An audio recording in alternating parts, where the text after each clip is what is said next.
Good morning, ladies and gentlemen. My name is Vijesh Kumar, and today I'm here with another video.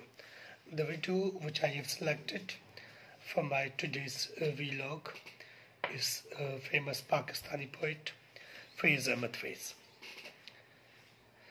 There are very few people in the pages of history who succeed to attain meritorious repute and are held in high esteem, even by their opponents.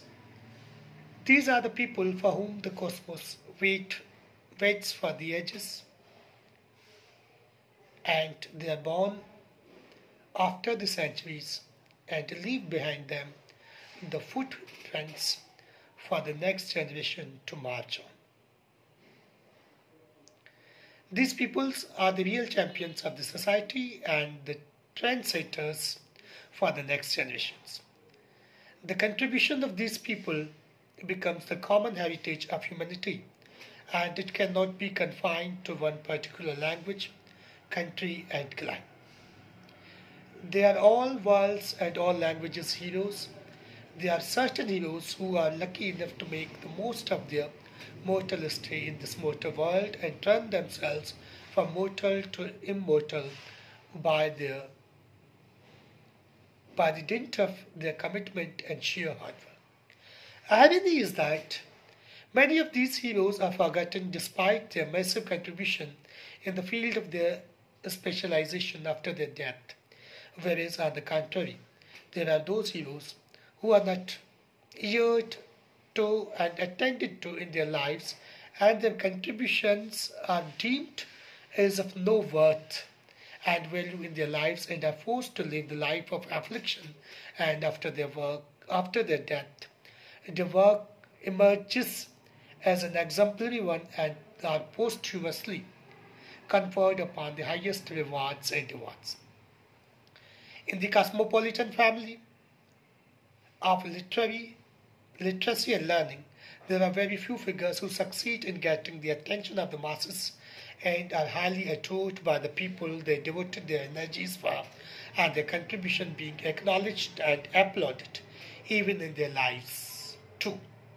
Fortunate are those folks, and the world teems with the souls like them.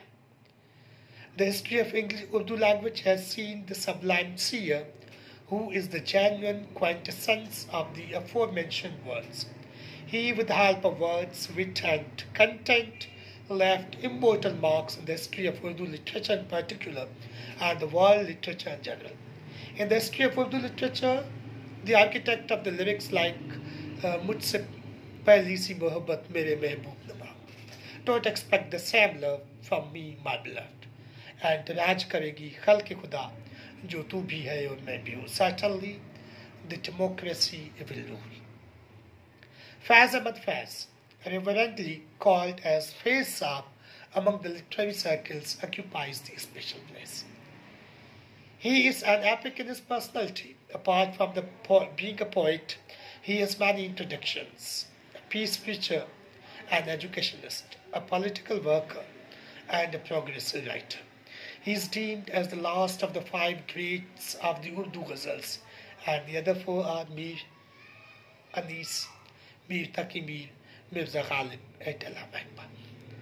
He was adept at more than one language. He had expertise over English, Persian, and Arabic. He composed poems in Urdu, Hindi, Persian, and Punjabi languages, blending the structure of traditional ghazal of Mirza Ghalib. He gave a recent and fresh metaphors and colloquial touch to the Urdu ghazal. It is very hard to decide whether he was a great poet. He was great as a poet or as a human. As a human, he was very much kind and affectionate, who distributed love and care throughout his life. Faiz Ahmed Faiz, who took Urdu poetry to the new dimensions and prospects, is the great poet of the modern period. He was the spearhead of the progressive movement in the field of literature. He not only preached the communist ideology, but also practiced it. Being an active member of Communist Party and the inclination towards the left leanings, he was not acceptable among the people of the right wing, and he has to go behind the bars many of the times. Highly revered by the masses, he was not acceptable to the right-wing government of the country. He was posthumously conferred upon the Nishan-e-Imtiaz, the highest civil award, in the year of 1990. He was born on February 13, 1911, in the small town of Punjab, Kala Qadr, in the Narowal district of Punjab. His father, Sultan Mahmud Khan, was a barrister of high repute and aesthetic sense on his acme. His father has a literary bent and aesthetic sense. He worked for the British government and was the staunch follower of the secular traditions of Islam, exhorted by Sir Syed Ahmed Khan. In his juvenile days, he witnessed his home, the center of literary gatherings, where his bent towards the literature got its embryo. In fact, the ambience of his home contributed massively to the personality of the Faiz. He started his early education in the mosque of his hometown, where he learnt basics of Arabic, Persian, Urdu, and the glorious Quran. He then shifted from madrasa and got his education on modern lines. It is also said that Dr. Allama Muhammad Iqbal, who was his father's friend, had influenced on his education. In the year of 1930, he got the degree of M.A. English Literature from GC University, Lahore. During these days, he was influenced by M.N. Roy and Muzaffar Ahmed and was inspired by communist ideology. He joined the profession of teaching after completing his education here and there, and in the year of 1942 he bid adieu to the profession of teaching and joined British Army. He attained the rank of a captain. He rendered myriads of the services in army, though he didn't practically participate in the war, and worked on the desk and joined ISPR in New Delhi. He was promoted to the rank of major and then lieutenant colonel in 1945. After the partition of Pakistan, he opted for Pakistan and was convicted in the Rawalpindi conspiracy case. Being educated on British lines and earning the degree of Master in Literature, his embryo for literature, which was born in his juvenile days, became mature and now ready to render its contribution in the realm of poetry. Besides, his affiliation with the Communist Party proved a tonic for his poetry.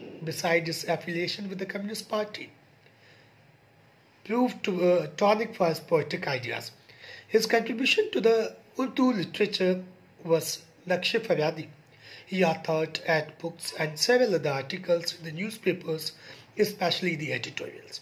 His contributions include Naqsh Faryadi, Daste Sabah, Zindanama, Daste Tehsan, Mere Dil, Mere Musafir, Sarvadi Asena.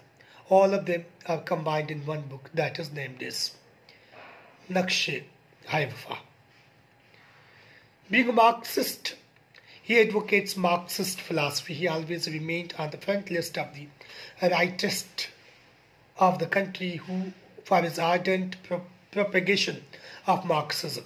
The book Naqsh Faryadi is then followed by the series of the books which are the torchbearer for those progressive writers who have followed in his footsteps in Marxism. Many of his verses became the slogans in the democratic demonstration, protesting against the tyrannical rule of the dictatorial regime.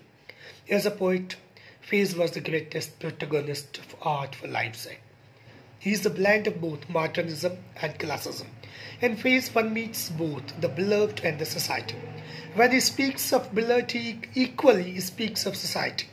Whenever he speaks of a love and longings, yearnings and yields, locks and laughters, he equally speaks of sobs and sinfuls, tyranny and atrocity, poverty and pain, and hunger and lawlessness. He is the poet standing at the junction of the realism and the romanticism, bearing the testimony of the worst government and harsh consequences of partition, incompetence of leaders after trying to cope up with the situation, the political upheavals in the international arena, unequal distribution of the resources, and massive disparity between the different classes of society. He turned cynical towards the affairs of the state and came up as an aid to the common folk. He was emotionally moved by the continuous martial laws and atrocities of the autocratic government. He asked the country how much blood it requires for being the god. He wrote the poem Lao to Kaltat Lama Mera, bring me the death warrant. On the execution of Bhutto and then being hurt by the autocratic rule, he left the country and went on self-exile. He felt everyone's pain in his own pain, like a true human and international figure. The tyrannical rule of dictators and the atrocities of the rulers and the elites find enough space in his poetry.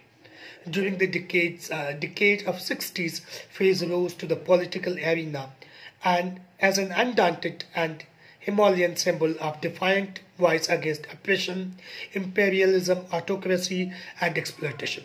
He advocated and stood for the rights of the people and the cause of the downtrodden, oppressed, tyrannized without caring much for the consequences and aftershocks. Many of his poems inculcate enthusiasm and courage in the youth of the time. He tried his pain on his screenplays as well. His famous screenplay Jago Hua Savera very beautifully portrays the picture of fishermen and Bengal. The poverty and the pains are beautifully painted in his screenplay. Faiz himself wrote the songs for the play, but play couldn't muster much acclaim in Karachi and the rest of Pakistan, but the same film won gold medal in Moscow Film Festival and it was shown in the French Film Festival in 2007. According to him, the real solution of the issues being faced by the common lies in the socialism. He was a staunch believer of non-violent means. He is of the viewpoint that the change can be brought not by the violent means but through the peaceful struggle. His poem Mujhse Pehli Si Mohabbat Mere Mehboob Na Maang is the trendsetter in the realm of Urdu literature. As an able Bengali critic of Urdu poetry, Shakur Ahmed puts it, Faiz's poem Mujhse Pehli Si Mohabbat Mere Mehboob Na Maang was a turning point which introduced a new trend in the history of Urdu poetry. He was a cosmopolitan citizen and didn't belong to any caste, color and creed. He is in fact the real pioneer of internationalism and cosmopolitanism. In his poem Nazr-e Khusro, he has paid tribute to Amir Khusro in his extremely mystic diction and the tone. He compares the life of the Barbs and the love with the love where man has to yearn for the attainments of the targets.